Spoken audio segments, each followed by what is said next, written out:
This video is sponsored by Surfshark. More on them later. In 2013, a guy on 4chan had a question. Could someone recommend him a video game to get his mind off a dark family incident? What happened? 4chan asked. Well, Anon admitted, my sister found my cum all over the kitchen bench, and frankly, it's a little embarrassing. The following exchange went down in internet history as one of the strangest fetishes ever documented. The man in love with kitchen tiles. But this was merely the tip of the fetish iceberg, as he was soon joined by the man dating the state of Ohio, the dog knees guy, and the horrified users along for the ride. This is the saga of the 4chan tile fucker and his friends. This is the Freaky Files. Part 1. The Tile Fucker. It was the fall of 2013. Reddit was heckin' edgy, a girl had just achieved worldwide fame for eating her tampon, and 4chan was considered by many to be the dark internet underbelly. Who is this 4chan? But while many threads on the site were honestly innocuous, one was not. On September 1st, an anonymous user started a thread on the video games board like this. Yesterday, sister. Anon, your cum is all over the kitchen bench. What the fuck is going on? My face went, holy shit, what games can I play to get my mind off this shit? I need extreme immersion. Within minutes, the thread exploded with demands for more information. What did he mean by this? Why was there a bench in his kitchen? Why was he bad touching it? And so on. And he begins his harrowing tale. Feeling a tad hot. Have a weird fetish that I will not name. Get a kick out of sitting on the cold bench bare naked. Fapped. Hear the garage door open. Spilled my juice. Feeling really panicky and put my clothes back on and ran the fuck out of there. When pressed to name the fetish, Tile Guy admits, fine. It's tile patterns. I don't know why. I just like how clean they look and the colors and lines. The more detailed the pattern, the better. I like feeling them. That's the best part. I get really upset when the tiles get dirty. Like when your daughter goes into prostitution or something. To illustrate his point, he attaches this image named yummy.jpg. Now, as you can imagine, everyone found this incredibly funny. But tragically for Tile Guy, though he begged the thread to finally drop the subject now that he'd explained himself, they wouldn't. And he got defensive. I'm sure a lot of people share this fetish, he said, not even a little bit mad. I just like to press my feet, hands, and bottom against them. It isn't that abnormal. I bet if you actually tried it, you'd enjoy it. It's probably even more civilized than the grotesque crap you guys are into. It's like feeling a rush of emotions for a nice work of art. But the roasts proved overwhelming. Just stop it, guys. Fucking hell. I already feel really weird about it. And I thought this would be the last place to be judgmental to me about it. The fucking irony. And with that, it seemed he'd had enough. But as word of the tile fucker permeated other boards, he quickly became an urban legend. And just as all hope for his return was lost, a second post hit the V-board. But before we go any further, is this legitimately someone's fetish? How do we know it was the same guy in all three screenshots? And most importantly, is my browsing history okay? Honestly, probably not, unless you're using today's sponsor, Surfshark VPN. As someone who looks up some crazy stuff in order to make these videos, I take my online privacy very seriously. But Surfshark keeps my info safe from big companies and cybercriminals by encrypting everything I send between my devices and the internet. But Surfshark gives you more than just online privacy, and this is my favorite feature. With servers in over 100 countries, you can access tons of streaming libraries blocked in your region. So when your streaming service randomly removes your favorite Japanese horror flick from the 70s, simply change to one of Surfshark's 3,000 plus virtual locations and watch like nothing happened. Surfshark's no activity logs policy means they don't collect your data no matter what. Between their top-of-the-line encryption and 24/7 customer support, get the most out of your browsing experience right now. Go to surfshark.com/FrankieFay or use code FrankieFay at checkout to get 4 extra months of Surfshark VPN. And with their 30-day money-back guarantee, you can try everything Surfshark has to offer at no risk. Thanks again to Surfshark for sponsoring this video. Okay, sponsor over. So here's the deal. When Tile Guy said he was actually Tile Patterns Guy, he meant it. He shares a screenshot of his spank bank, and this is where it gets interesting. Colorful, curvy, thick, patterned, naughty, and many such labels filled his FAP folder. So then, what makes a good tile? Someone asked. Since this was 2013 and thick was very much in, Tile Guy pulled out the BBW archives and posted this sensual image of fat-ass white granite, if you will. He explains, I don't have many curved pictures because it's really hard to find some good quality ones. A lot on the internet are prostitute tier. So I carry my camera everywhere with me in case I enter a building with high quality curved tiles. He continues, it isn't just one feature. That would be like dissecting a woman up for you normies. It's the whole picture. Some things just do it for you and others don't. But 4chan being 4chan, Anons couldn't help themselves from making fun of a guy who'd rather lay tile than lay pipe. And then, one user boldly accused Tile Guy of being a creep. After all, it's not like he could obtain the tile's consent to nut on them. I would never come on something so beautiful and clean. They aren't your filthy, fake-breasted prostitutes, Anon. They're a work of art. I wouldn't defile them. Last post, fuck off. And he really did fuck off. Until October 31st, 2014. Finding this discussion somehow still active, he remarks, I just find it weird that this place out of everywhere would find my fetish fascinating. I regret saying anything again. Guess I'll never post about this again. And this was officially the last anyone ever heard from the 4chan tile fucker. So, is this fetish real? Yes. And we know that because creative writing exercise or no, Tile Guy demonstrates an understanding of objectophilia that is simply much better than chance. That is, he writes exactly like a person who is exclusively sexually aroused by inanimate objects, crude as his language may be. But how does someone get this way to begin with? And how can we tell? This would be a very boring video if I held your hand and just went, yeah, this guy bumped his head one day and now he's permanently hard when he goes to Home Depot. So to really understand where Tile Guy is coming from, we need to think bigger, flatter, something roughly the size and shape of the state of Ohio. Part 2, swag in Ohio. So, in what is surely a crazy coincidence, exactly 1 month to the day following the Tile Guy incident was another thread on the V-board that went down in infamy after getting derailed by a guy with an inanimate object fetish. On October 1st, 2013, Anon asks, what is the most shameful thing you've done related to video games? Now, I don't know if this is how the conversation actually went, or if it's just this screenshot, but among the first responses were, I have a fetish for the state of Ohio, and I regularly practice it in Minecraft as a form of one-sided erotic roleplay. So naturally, someone asks him, how does a fetish for a state work?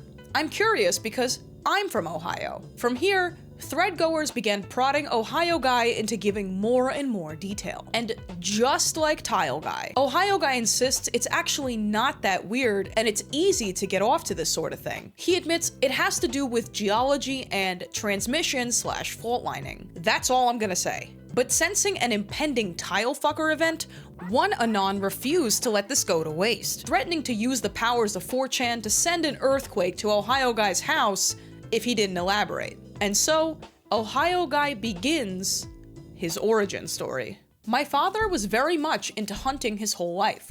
I was as well, but not so much the practice of it as the history behind it. Get very much into the history of the Ohio River Valley long hunters. Read many books, devote myself to study on it. I'm rather young. Dad passes away. One day, I find out an author of a famous book that I very much respect on the subject will be coming to a town near me. He's about 50 years old or so and has white hair. We talk for hours and hours. Says he's actually in town for a meeting of long hunter fanatics. Says he can't wait to meet me there. I drive out to the site where the meeting was. It's a national park. Can't wait to talk to some fellow woodsmen, talk history, etc. The man I met earlier gives us speeches about the history behind it all, famous hunters, etc. I know most of this stuff. Sun goes down, time for everyone to leave. We continue to talk. He's so brilliant. Gives me insight I didn't know before that wasn't even in his book. Never has one man been so devoted to his craft before. Says he has to go back to his hotel. He's very tired. Asks me and the remaining people if we'd like to meet up again tomorrow and have a hike as he explains some of the important areas and the geology. We all agree. I head back feeling great. Why hadn't I met others in my hobby sooner?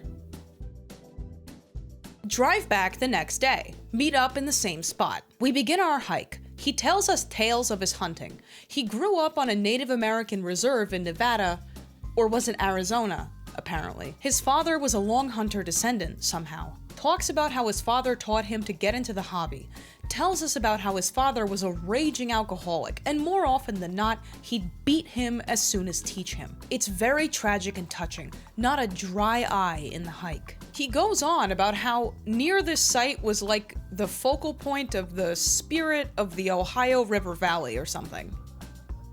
Alright, 95% sure he's just a delusional old man. Sun begins to set. He tells us there's one area that we didn't get to see that he'd be happy to show us. Not like I have anything going on. Sure, alright, he says. But it's enclosed. We're gonna have to hop the fence to get in. Isn't that a felony? Come on. No one's watching. They all agree somewhat easily, which should have been a warning sign, that we should go anyways. Feeling the pressure, we hop this shitty fence, and it's a slightly more barren part of the forest where it starts to develop into crevices. Step into this depression of rocks. It's much more barren than where we were before. He talks about the connection a woodsman must have to his woods to be successful in his craft, that every fiber of his being must be in tune with the woods to make yourself part of your surroundings. I agree wholeheartedly. I know my father had a special connection with it, and I've been trying my whole life to solidify that feeling. He pulls out a baggie. It has unidentified white tablets in it. I've never done drugs in my life. I have zero idea what kind this is. Asks us all to take one in order to further our connection. Everyone just takes one as if this is completely normal. He turns to me. Take two, Anon. I feel the pressure. I'm scared, but I do. I have no idea what I just took. He tells us to lay down. I comply. He starts a spiel about the birth of the universe, some native shit, and the effects begin to hit me. I'm seeing full-on hallucinations of what he's talking about, hearing audio feedback, and for some strange reason, I'm not scared at all. He steps up behind me and begins to rub my shoulders while still talking. He pauses. Anon, take off your clothing. I'm so out of it, I do. He begins to talk about the creation of the various fault lines. He grabs my dick, suddenly. He starts to explain further, describing great cataclysmic creations and how the Ohio River Valley was created.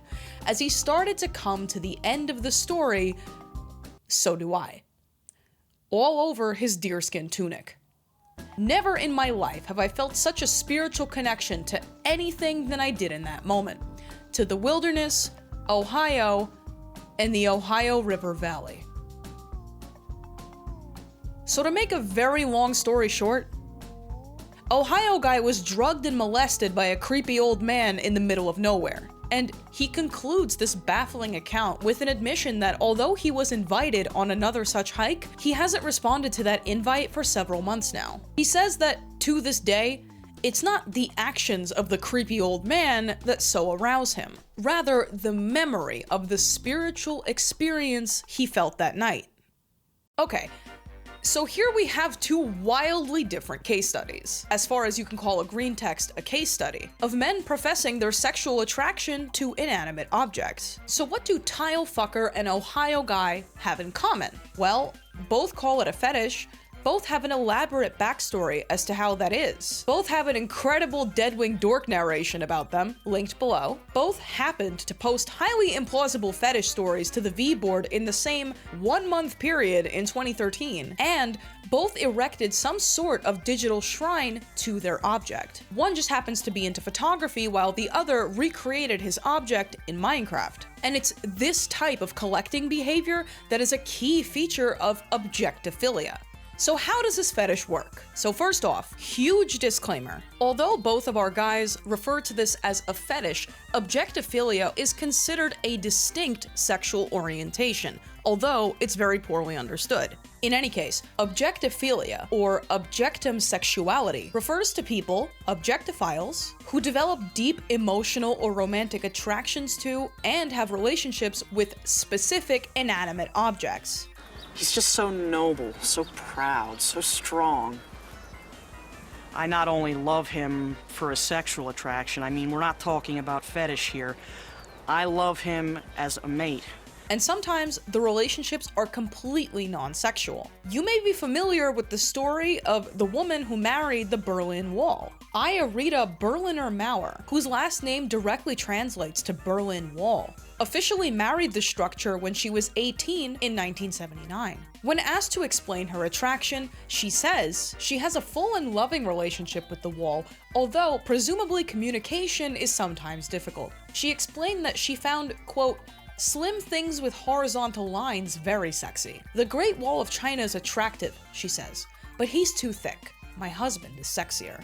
And when the Berlin Wall was torn down in 1989, she experienced a traumatic loss, holding on to his memory with this scale model. And unfortunately, she remained widowed until her death. In a sense, her story is very typical. She's hardly the first person to profess such an undying love for a large public structure this way. Is it not unpleasant that she's so cold? It's actually quite pleasant that she's cold, because I could feel the exchange of temperature between us, which is an exchange of energy, and that energy it's very spiritual. Now, because objectum sexuality is exceedingly rare, we have very few studies with very small sample sizes. But here's what we know. A 2010 study in the Electronic Journal of Human Sexuality interviewed 21 objectophiles, finding that the plurality of respondents were straight women experienced sexual feelings towards their object as opposed to admiration or worship. And the most popular types of objects were transportation, large structures, and public objects with no privacy. Now, there's actually a very informative video about this by a crazy person about people who exclusively bang planes, trains, and automobiles, so if you're interested, linked here. Now, remember how Tile Guy kept organized folders of pictures of tiles, and how Ohio Guy painstakingly recreated the Ohio fault lines in Minecraft? Or how the Berlin Wall woman kept this model of her lover? All of these are examples of typical objectum behavior. Objectophiles make art or write music about or collect photos, etc. of their chosen object. The shrine building is a part of it, which makes sense, right? A lot of these objects can't actually be possessed. Now, let's really analyze Tile Guy. He has very specific preferences about the smooth coldness of the tile, how it feels pressed up against his body, and the type of pattern. But it's obviously more than physical. He describes his preferred tiles as being clean physically and morally. Some fill him with the same emotion you get from looking at something virginal and unsullied, while others are used and dirty and prostitute-like. He draws a clear distinction between the tiles he has privately accessible, like those in his kitchen, versus the tainted ones freely available for anyone to look at online, or God forbid, make dirty in real life. In fact, in his special folder, dirty/broken/misaligned is marked naughty, and clean/washed is marked responsible. And even though he has harsh words for those naughty tiles, he collects their pictures anyway. So if he's dead ass, he's a red-pilled tile cell with a Madonna whore complex. But if you're still not convinced, listen to how this respondent from that 2010 study described an attraction to trains. It's gonna sound familiar. The shape, texture, design, plastic material used, colors, the way the light works at a number of different depths, surface, internally, the feel on my fingers, lips, the plasticness against the material they're attached to, the coldness against my skin, the feeling of power they have for me, the control that comes from their perfection. But the million-dollar question, how does someone figure out that they're into this? There is a theory that the attraction comes from object personification synesthesia. Basically, they detect personality and human traits in objects the way you would any other human. It's kind of like a sensory crossover, but at the same time, a lot of objectophiles openly crave certain feelings on their skin that you simply cannot get from the flesh of another human. So, jury's out on this one. But lost in the discussion about who fapped where and who drugged who is any of this real? Tile Guy actually might be. His use of language is incredibly specific. Ohio Guy, on the other hand, he definitely meets the criteria in terms of his erotic Minecraft roleplay and the publicly accessible nature of his object. However, at the time of his writing, he claims this entire thing only happened to him several months ago. And because he was physically conditioned into this response, and he had such an emotional pre-existing connection, what with his childhood and his dad, it's very hard to say, assuming that this is even real, that it's a fetish. So either it's a total nothing, a real story about a real guy who's into Ohio, a fake story about a real guy who's into Ohio, or a fake story by a guy who's getting off to some third worst thing that I haven't thought of yet. And Tile Guy and Ohio Guy have another thing in common, completely separate from this fetish. They both cold open with this humiliating premise for like no reason, get a negative reaction, and then keep tripling down begging to be understood, even though they could stop responding at any time. It might be as simple as they like feeling humiliated, but we're forgetting something very important. Something I alluded to all the way at the top. We totally forgot about the guy from 4chan into dog knees. Part 2.5. The guy from 4chan into dog knees. Yeah, so this one is so insane, I actually couldn't work it into the script at all, but I really wanted you to know this. So here goes. On November 6, 2014, a very special guy with a very special fetish stumbled upon a fetish rating thread on B. When asked his fetish, he said, "Women contemplating dog knees." He spelled the word knees like this. He spelled the word knees with... I can't. He spelled the word knees like this. And then he goes, "I know it's fucking weird, but at least it's better than tile patterns." I don't know, man. Do you think it is?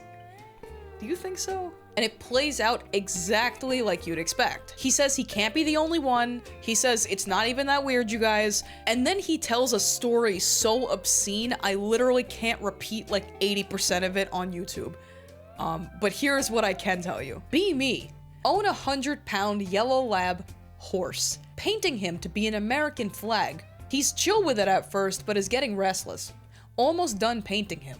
He bolts through my screen door, into my house, straight to my roommate's room, picks up her dildo in his mouth.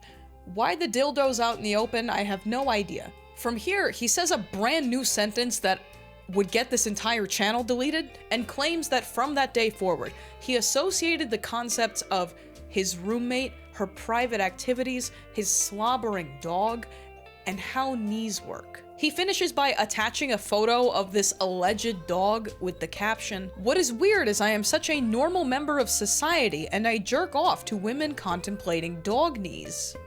I don't even know what to say about this one. There's no way this shit's real. He's definitely just trying to be the other two guys. Maybe he feels like left out.